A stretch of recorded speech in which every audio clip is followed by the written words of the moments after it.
Back to translation and राजभाषा। ठीक है, आज हम आपका मुहावरे की तीसरी क्लास लेंगे। ठीक है, तीसरी क्लास लेंगे मुहावरे की। इसके पहले के जो 2 वीडियोस है वो हमारे यूट्यूब चैनल पर ऑलरेडी दिए हुए हैं, आप वहाँ से जाके सीख सकते हैं। अभी जो मैं मुहावरे करवा रही हूँ आपको, वो सारे ऐसे मुहावरे हैं जिसमें कि हम समान शब्द देख पाते हैं। ठीक है, समान शब्द जैसे कि कान, आसमान, कलेजा, उंगली, इस टाइप के जो शब्द है जिनसे हमने मुहावरे देखे थे। तो ये जो कॉमन शब्द है जो एग्जाम्स में पूछे जाते हैं आपसे, वो गलत ना हो, इस वजह से हमें बहुत ध्यान से करना है, क्योंकि सारे सुनने में, जैसे कान देना, कान लगाना, ये एक ही जैसे लगते हैं सुनने में, है ना। तो कन्फ्यूजन की स्थिति क्रिएट हो सकती है। इसके कारण हमें बहुत ध्यान से इनको एक दूसरे से अलग कैसे है ये पता करते हुए याद करना है। ओके, तो आज का हमारा शब्द है खून। ठीक है, आज का हमारा शब्द क्या है? खून। तो यही से हम फर्स्ट सेंटेंस ले लेते हैं। खून का घूंट पीना। ठीक है, पहला सेंटेंस हो गया खून का घूंट पीना, पहला मुहावरा। ठीक है, उसके बाद है खून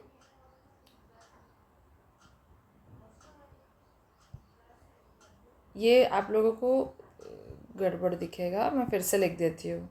ठीक है, खून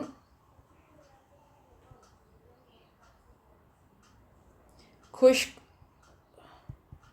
होना। ठीक है, फिर तीसरा है खून खौलाना। ये तो सबको ही पता होगा, क्योंकि बात बात पर आजकल लोगों का खून खौल जाता है। ठीक है, फिर है खून पसीना एक करना। ठीक है, फिर पांचवा है खून सफ़ेद हो जाना। ठीक है, खून सफ़ेद हो जाना। तो ये 5 हमारे मुहावरे हैं जो किससे संबंधित है? खून से संबंधित है। हाँ, और देखिए सब में थोड़ा थोड़ा ही अंतर है, तो हमें ध्यान से देखना है कि एक दूसरे से हम इन मुहावरों को मिक्स ना कर दे, इनके अर्थों को हम मिक्स ना कर दे। ठीक है, चलिए पहले वाले का हम देखते क्या है। खून का घूंट पीना। खून का घूंट पीना मतलब, अच्छा कलर के ऑप्शन और मिल सकते हैं क्या? चलो, खून की बातें कर रहे हैं तो आज हम लाल रंग के पेन से लिखेंगे। ठीक है, इसका अर्थ है, अरे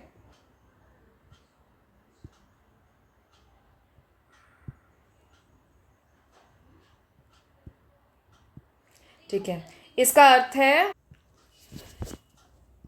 अर्थ है गुस्सा पचा जाना। ठीक है, खून का घूंट पीना मतलब मान लीजिए किसी ने आपको बहुत ही ज़्यादा गुस्सा दिला दिया है, ठीक है, लेकिन आप उसको वापस जवाब नहीं दे सकते हैं। ऐसे केसेस में हम कहते हैं खून का घूंट पीना। यानी कि मान लीजिए किसी के बॉस ने उसको डांट दिया, किसी का बॉस है, उसने अपने एम्प्लॉय को डांट दिया। ठीक है, तो अब अगर वो बॉस को वापस से रिप्लाई बैक करेगा गुस्से में, तो उसकी नौकरी पर खतरा आ जाएगा, है ना। तो ऐसे केसेस में क्या होता है, एम्प्लॉयज़ को अक्सर खून का घूंट पीना पड़ता है। क्या करना पड़ता है? खून का घूंट पीना पड़ता है। ठीक है, तो हमें ये चीज़ करते रहना पड़ता है जीवन में, ताकि हमारा स्वयं का नुकसान ना हो। उसे कहते हैं खून का घूंट पीना, यानी कि गुस्सा पचा जाना। फिर खून खुश्क होना, यानी कि भयभीत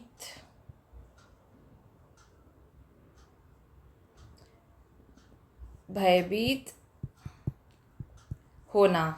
ठीक है, ये स्पेलिंग ठीक लग रहा है आप लोगों को? एक सेकेंड, मैं दोबारा से लिख देती हूँ। भयभीत होना। ठीक है, खून खुश्क होना मतलब भयभीत होना। मान लीजिए आपको अचानक से भूत दिख जाए, तो आपका खून एकदम, इसको हम अगर आसान भाषा में बोले तो खून सूख जाना भी बोल सकते हैं। ठीक है, उसको कहते हैं भयभीत होना, यानी कि बहुत ही अधिक डर जाना। जब आप बहुत ज़्यादा डर जाते हो तो आपका खून एकदम सूख जाता है। देखिए असल में तो ये नहीं होता है, ये इमेजिनरी चीज़ है, लेकिन फिर भी हम ये कह सकते हैं कि हम बोलचाल की भाषा में आम तौर पे ये इस्तेमाल करते हैं कि बाप रे मैं तो इतना डर गई थी कि मेरा खून ही सूख गया था। तो सूख जाना और खुश्क होना में एक ही बात है, मतलब कोई अंतर नहीं है। ठीक है, खून खौलाना या फिर उबालना यानी गुस्सा दिलाना।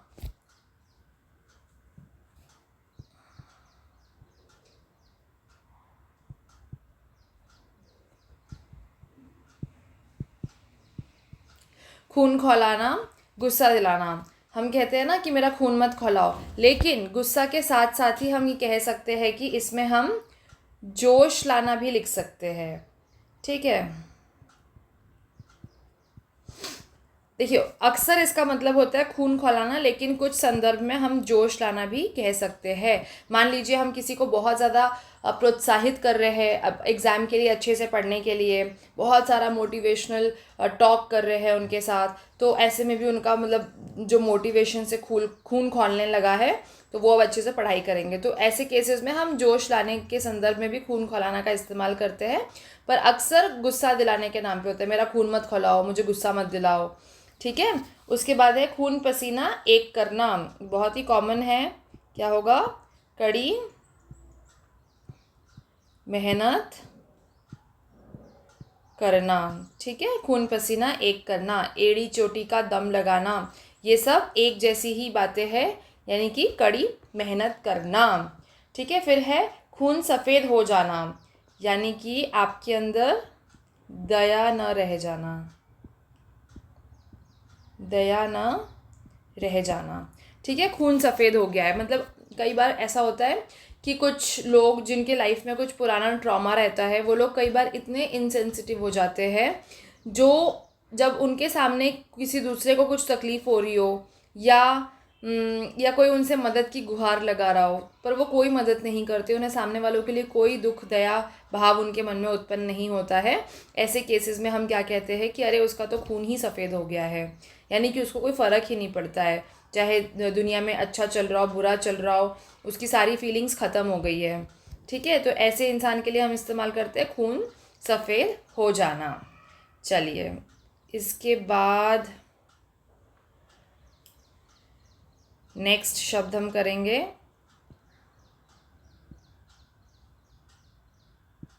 ठीक है, लेकिन चलिए नेक्स्ट शब्द में बढ़ने से पहले मैं आपको बता देती हूँ हमारे कोर्स इवैल्यूएशन पैकेज के बारे में। हम लोग ट्रांसलेशन एंड ऐसे का इवैल्यूएशन करते हैं।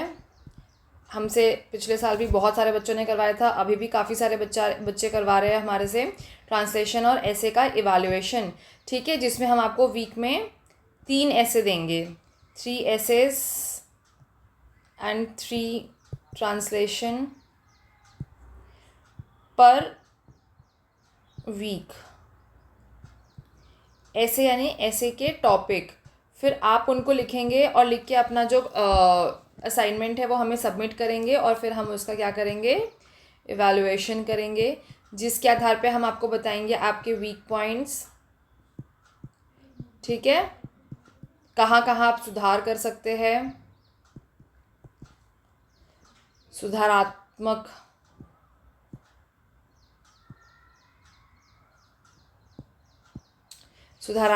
बिंदु जो होते हैं वो हम बताएंगे आपको। उसके बाद हम आपको बताएंगे कि किस प्रकार डेटा का यूसेज ऑफ डेटा और how to gain more marks, कि ऐसी किन चीज़ों का इस्तेमाल करके अपने एसेज या अपने ट्रांसलेशन को एकदम एरर फ्री, देखिए ट्रांसलेशन की जहाँ तक बात है इसका उद्देश्य होता है एरर फ्री ट्रांसलेशन। ठीक है, और एसेज में होता है आपके राइटिंग स्किल्स की बात, राइटिंग स्किल्स की बात होती है आपके एसेज में, और ट्रांसलेशन में होता है जो देखा जाता है वो है एरर फ्री ट्रांसलेशन के लिए। जो एसएससी CHT का एग्ज़ाम होने वाला है उसमें जो मेंस का पेपर है उसके फुल वेटेज होने वाले हैं, मतलब 200 मार्क्स के आधार पे आपका सिलेक्शन होने वाला है, और जो प्री है प्रीलिम्स उसके 50% मार्क्स जुड़ने हैं, जिससे कि बहुत जाहिर है कि जो मेंस के 200 मार्क्स है, उन्हीं के ज़्यादा वेटेज होने के कारण आपका जो ऐसे और ट्रांसलेशन का वेटेज है वो बहुत ज़्यादा बढ़ गया है। मतलब आपको बहुत ज़्यादा क्या करना पड़ेगा, इसमें हार्डवर्क करना पड़ेगा। ठीक है, तो बिल्कुल ध्यान दीजिए अपने ट्रांसलेशन और एसेज में, किसके लिए, अपनी राइटिंग स्किल्स डेवलप करने के लिए और एरर फ्री ट्रांसलेशन करने के लिए। ठीक है, और आप अगर इवैल्यूएशन करवाना चाहते हैं अपना 1-to-1 इवैल्यूएशन हमारे साथ, तो आप हमारे डिस्क्रिप्शन बॉक्स में जो नंबर दिया हुआ है उसके माध्यम से आप हमसे जुड़ सकते हैं, व्हाट्सएप या फिर टेलीग्राम के थ्रू। ठीक है, चलिए फिर इतना बता दिया मैंने आपको।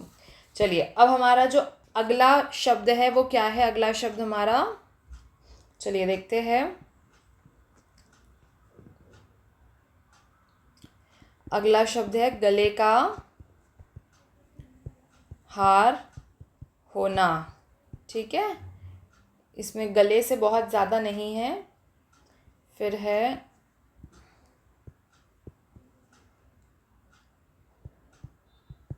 गले पड़ा ढोल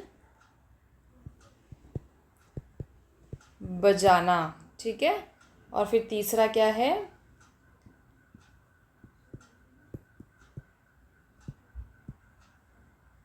गले मड़ना। ठीक है,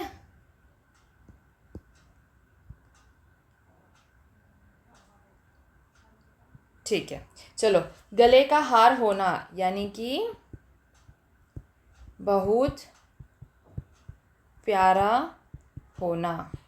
ठीक है, बहुत प्यारा होने के लिए बहुत सारे अलग अलग मुहावरे हैं, तो आपको उनको ध्यान में रखना है। गले का हार होने का अर्थ भी है बहुत प्यारा होना। जब भी लेडीज़ अपने गले में कोई हार पहनती है तो उसको लेके बहुत शो ऑफ मोड में रहती है ना, वो आप उनसे मांग लो वो गले का हार, दे विल से कि no we will not give you this, because ये हमारे गले का हार है, हमें बहुत ज़्यादा प्यारा है।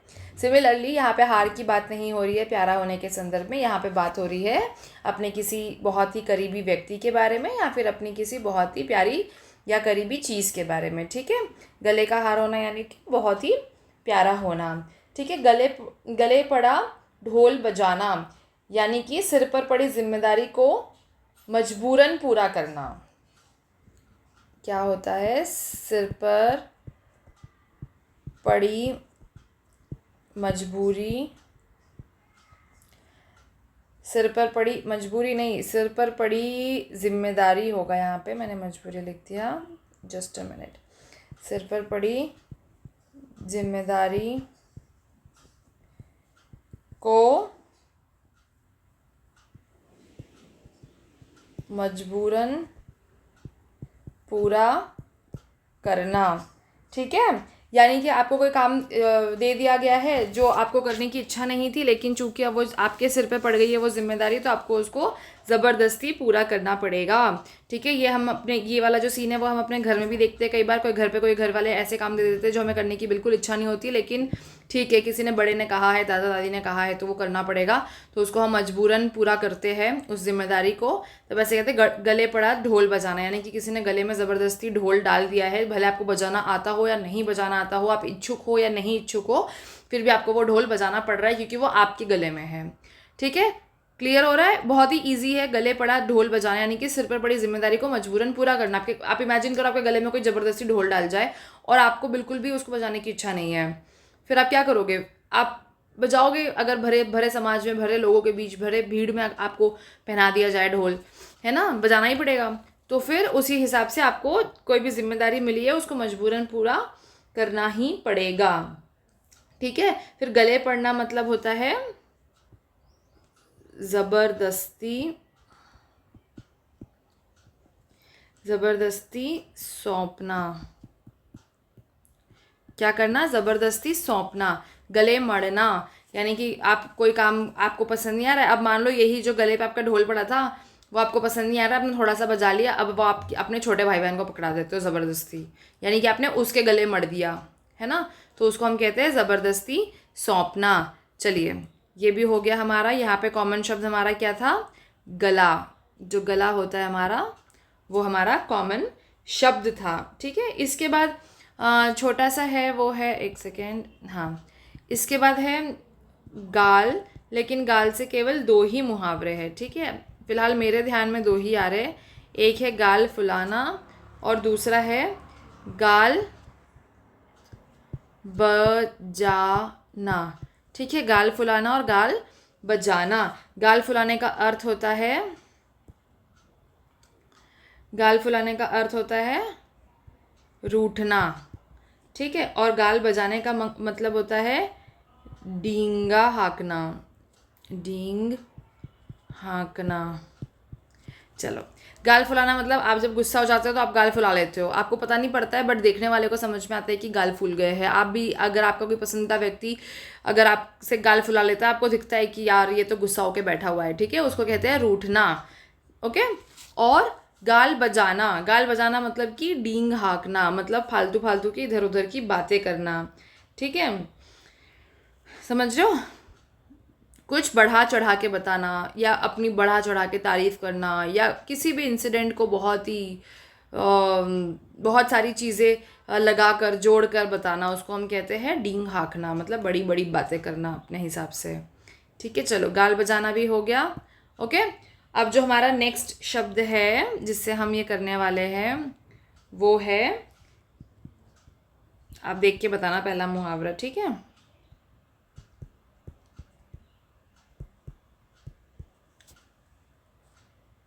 क्या हो सकता है बच्चों हमारा दूसरा शब्द?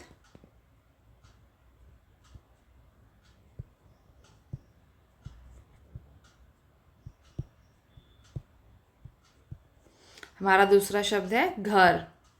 ठीक है, फिर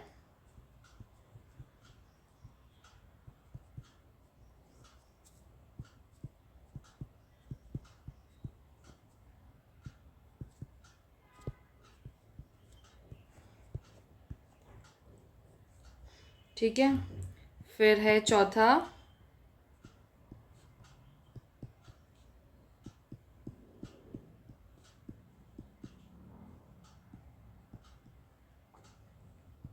ठीक है बच्चों, तो हमारे घर से कितने मुहावरे हो गए? 4 मुहावरे हो गए। ठीक है, घर काटे खाना, यानी कि एक सेकेंड, हम पेन चेंज कर लेते हैं, यहाँ पे ये ले लें। चलो, घर काटे खाने का अर्थ होता है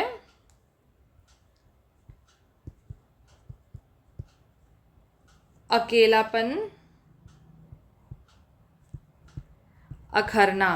ठीक है, इसका अर्थ होता है अकेलापन, अखरना, मतलब कि आपके घर में कोई भी नहीं है, आप एकदम अकेले रहते हैं, तो आपको जो अकेलापन होता है उससे बहुत तकलीफ होती है, बहुत दुख का एहसास होता है। ठीक है, ऐसे केसेस में हम क्या कहते हैं, घर काटे खाना।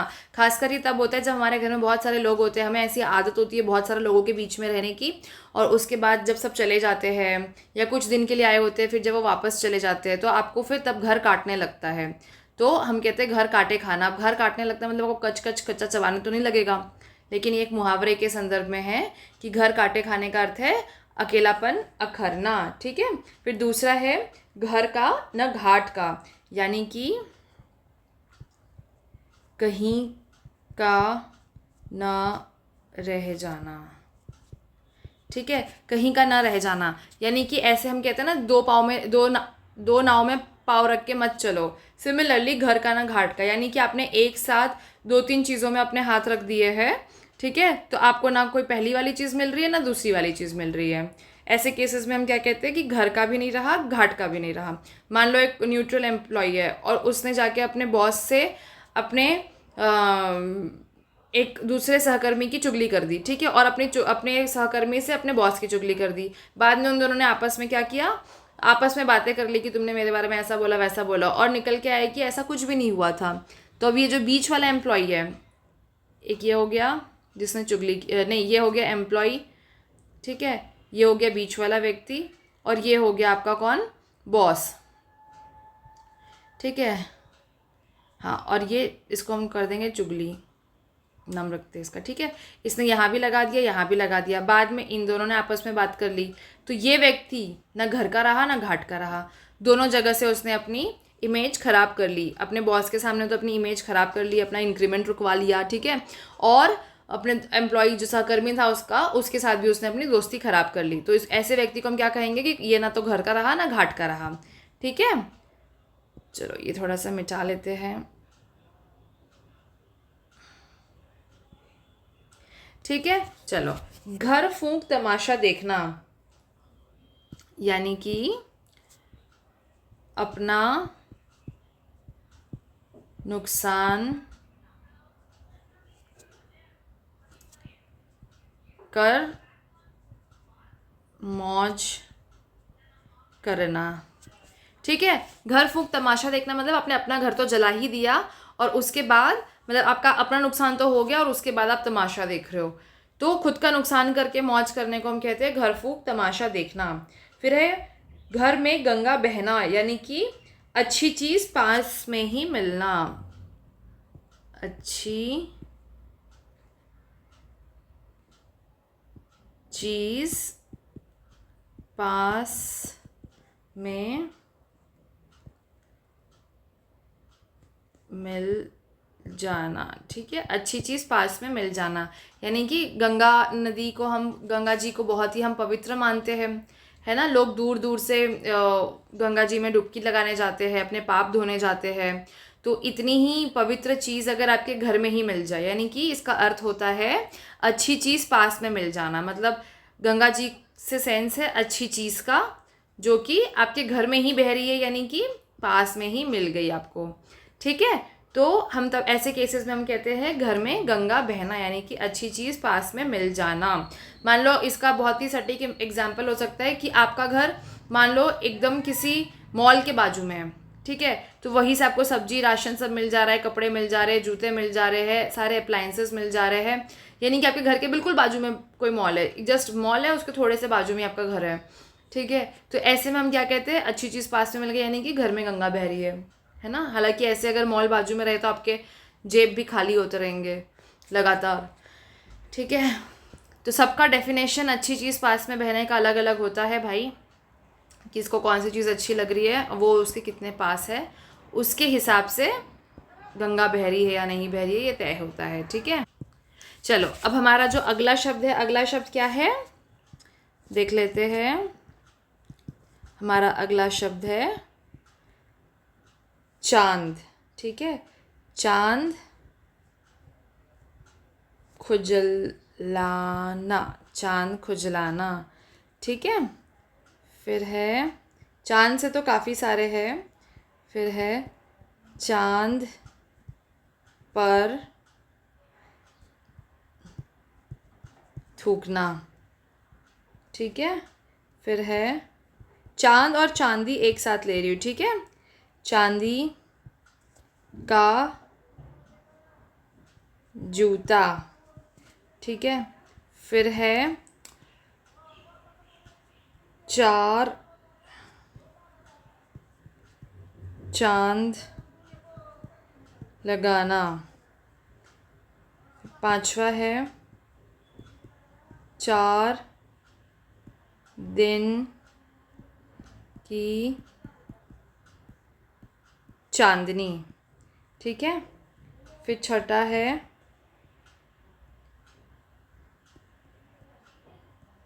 चांदी काटना। ठीक है, फिर और कुछ बचा क्या, नहीं। चलो अब देखो इसमें क्या क्या कॉमन शब्द है, हम सर्कल करेंगे। चांद है, ठीक है, फिर है चांदनी, नहीं ये तो चांदनी नहीं है, चांदनी यहाँ पे है, चांदनी बस एक ही है। फिर क्या है हमारा, चांदी है और चांदी है, सारे में सर्कल हो गए। यस, तो चांद यहाँ पे शब्द हो गया जो कितने बार इस्तेमाल हुआ है, 3 बार, चांदनी 1 बार और चांदी 2 बार। ठीक है, तो कुल मिला के 6 हो रहे हैं। अब हम इन 6 मुहावरों के अर्थ देखेंगे। ओके, चलो ठीक है। चांद खुजलाना यानी कि क्या होगा बताओ। बाप रे कितना सुंदर कलर है, कितना प्यारा कलर है। पीटने को जी करना। ठीक है, पीटने को जी करना यानी कि किसी को एकदम किसी के गाल बजाना, गाल बजाना मतलब थप्पड़ मारना, यही था ना। वैसे ही चांद खुजलाना मतलब कि पीटने को जी करना। ओके। फिर है चांद पर थूकना, यानी कि किसी पर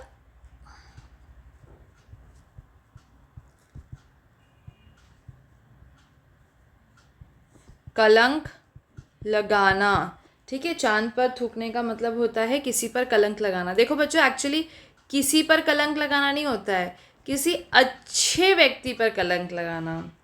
क्या है? अच्छे व्यक्ति पर लिखा है। चलो ठीक है, यहाँ पे जो किसी का अर्थ था वो था अच्छे व्यक्ति पर कलंक लगाना। मतलब चांद इतना सुंदर होता है लेकिन कुछ लोग उसमें भी कमियां निकालने लगते हैं ना। या फिर मतलब चांद का जो रेफरेंस है वो अच्छे व्यक्ति से है, उस पर कलंक लगाना यानी कि चांद पर थूकना।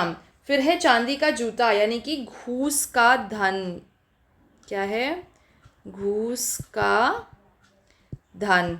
ठीक है, जो हम काले काले काला पैसा जिसको कहते हैं घूस, उससे अगर आपने कोई चीज़ खरीदी है या फिर कुछ खरीदना चाहते हैं, या कोई ऐसी चीज़ है जो एक आम आदमी के लिए पॉसिबल नहीं है, संभव नहीं है खरीद पाना, लेकिन आपके पास वो चीज़ है, जैसे कि चांदी का जूता कोई नहीं पहनता है। ठीक है, ये एक असंभव सी बात लगती है, एक तो पहनने में भी कंफर्टेबल नहीं हो। ठीक है, और इस टाइप की कोई चीज़ आपके पास है तो वो कहाँ से आ रही है? आपके घूस के धन से आ रही है ना? आ रही है बात समझ में? फिर क्या है? चार चांद लगाना, यानी कि बहुत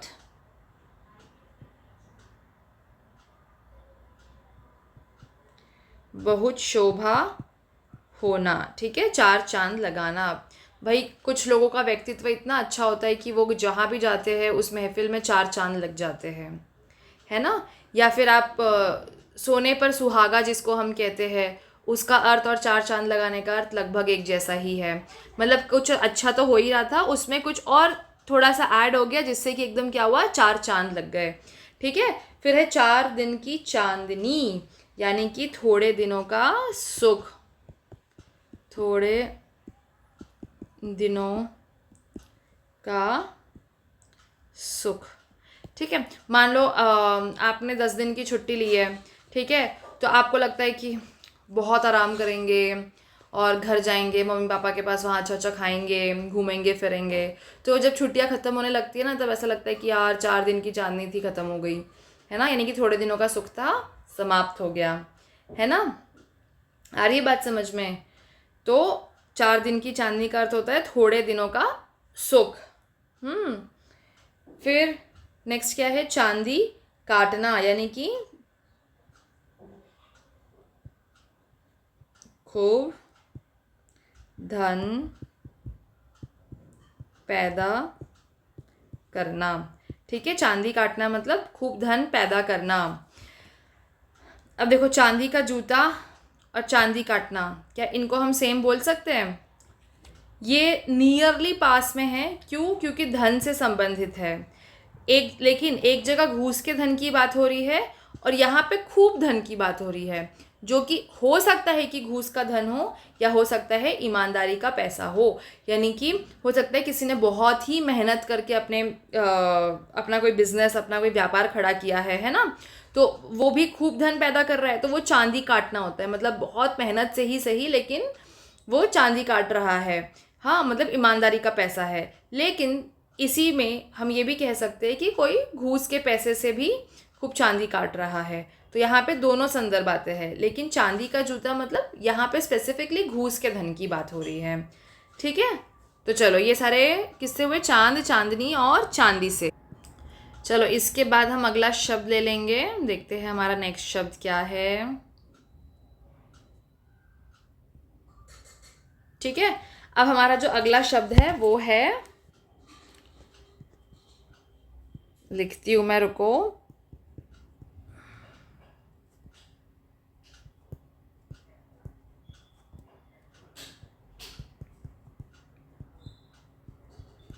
छाती छलनी हो जाना, यानी कि यहाँ पे कॉमन शब्द क्या मिलने वाला है हमें? छाती। ठीक है, फिर है, देखो मैंने आपसे कहा था ना बहुत सारे बॉडी पार्ट्स जो होते हैं हमारे, उसके ऊपर मुहावरे बने हुए हैं। आँख, नाक, कान। अब यहाँ पे आपको छाती और मिल गया, एड़ी, छाती पर पत्थर रखना। फिर खून, वो तो आपके बॉडी का इंटरनल पार्ट है, कलेजा। तो ऐसे हमारे जो बॉडी पार्ट्स हैं उन पर काफ़ी सारे मुहावरे बने होते हैं, आधारित होते हैं, ठीक है।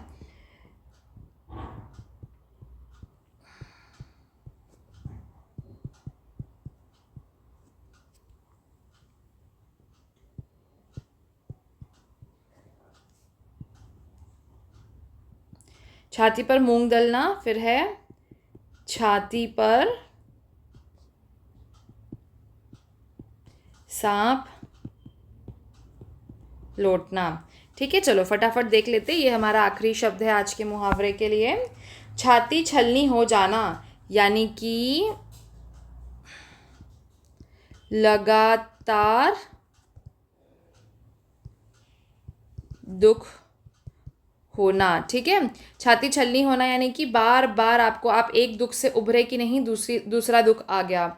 यानी कि किसी पे बार बार हम दुख से प्रहार करते हैं या किसी खराब चीज़ से प्रहार करते हैं तो छाती छलनी हो जाती है ना। ऊपर से प्रहार करेंगे तो वाकई छाती छलनी हो जाएगी, और अंदर से किसी को इमोशनली, भावनात्मक रूप से अगर हम किसी पे प्रहार करते हैं, शब्दों से प्रहार करते हैं, तो उस संदर्भ में भी छाती छलनी हो जाती है अंदर से, यानी कि लगातार दुख झेलना या लगातार दुख होना। फिर है छाती पर पत्थर रखना, यानी कि चुपचाप दुख सह लेना।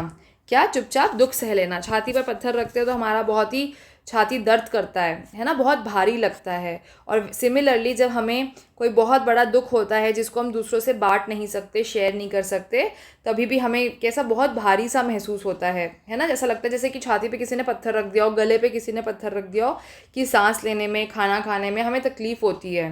क्यों? उसका क्या सच में कोई पत्थर रख के जाता है? नहीं, लेकिन हमारे भीतर जो चल रहा होता है वो हमें इतना ही भारी लगने लगता है कि हमें वाकई लगता है कि किसी ने हमारे छाती पर पत्थर रख दिए हैं। ठीक है, फिर छाती पर मूंग डलना, दलना। ठीक है, बहुत कष्ट होना। क्या होता है? बहुत कष्ट देना, होना नहीं, बहुत कष्ट देना। जैसे कि बहुत कष्ट देना, इसमें हम ऐसे कह सकते हैं कि आपने कभी मूंग को पीसते हुए देखा है? कैसे पीसे जाते हैं? बहुत ही ज़ोर से, बहुत सारा परिश्रम लगा के उसको दला जाता है। तो जिस पे उसको पीसते हैं ना, मिक्सी की बात नहीं हो रही है, ठीक है, सिलबट्टे की बात हो रही है, जिस पे उसको पीसते हैं उस पे भी तो कितना भार पड़ता है ना। तो छाती पर मूंग दल यानी कि बहुत कष्ट देना। तो सिमिलरली हम किसी और के छाती पे मूंग दल रहे हैं, ठीक है, इसका ये सेंस है, यानी कि हम किसी और को कष्ट दे रहे हैं, है ना। तो ये हमें नहीं करना चाहिए, पर कोई नहीं, आगे बढ़ते हैं। ये तो मुहावरे हैं, हम अपनी अच्छे से पढ़ाई लिखाई करेंगे तो ये सारी चीज़ें हमारे घर वाले कभी बोलेंगे ही नहीं हमें, है ना। फिर छाती पर सांप लौटना, जलन होना, या फिर ना ईर्ष्या होना। ठीक है, यहाँ लिख देती हूँ।